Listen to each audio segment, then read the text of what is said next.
I think James Harden to the Clippers is inevitable. First, let's start off with the obvious. There's no bidding war for James Harden, right? This isn't like a Damian Lillard situation where a few other teams would want him.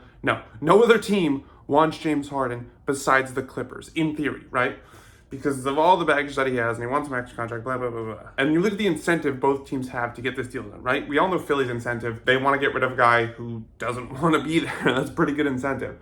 And then from the Clippers standpoint, there's two ways this season could go for the Clippers. It could start off really poorly, in which case I think that would greater incentivize them to trade for James Harden, because like, well, this isn't working, so we got to make some changes. We got to do something. And James Harden, I think, is a risk you kind of have to take if you're the Clippers, because what other options do you have? But I still feel like even if things go well for the Clippers and everything is clicking, it's hard for me to believe that they're going to be super confident in their team come playoff time. Like, it's hard to believe that they believe that Kawhi and PG, as the team is currently constructed, can last 4 playoff rounds and bring the Clippers a championship. I think what's probably going to happen is whether the Clippers start off really good or really badly, there's going to come a point, whether it's before training camp, whether it's early in the season, whether it's mid-season, sometime before the deadline, I think they're going to say to themselves, Terrence Mann is really nice. We like Terrence Mann, but are we really going to let him get in the way of acquiring James Harden?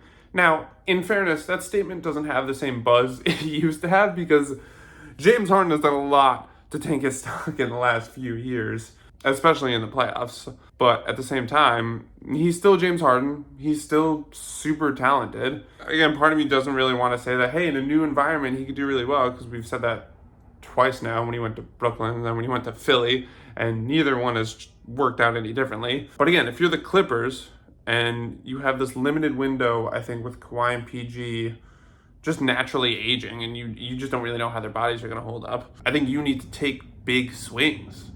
And I don't think keeping Terrence Mann is that big swing. Again, as much as I think Terrence Mann is a great player, I think you need to swing for the fences. Again, especially when you look around the league and there's just so many better teams than them, especially at West, right? You have Denver and Phoenix. Those two teams are definitely above them. I think the Lakers are definitely above them. Probably the Warriors. Like, so many teams have passed them by. I think you need to get risky, kind of like what the Bucks did with Lillard. Kind of like what the Celtics did with Holiday. You got to make moves. You got to keep up in the arms race. And I don't think Terrence Mann is that. I don't think you stand pat for Terrence Mann. So I think if the Clippers start off strong, I think that'll hold off the trade a little bit longer, because I don't think they'll be as incentivized to make that move. But I do think eventually the time will come either way, especially if they're bad, because then that'll just have them starting alarm bells and be like, well, we need to change something to right the ship. But even if the Clippers start off well, I just don't see a scenario where there's this full belief in this team.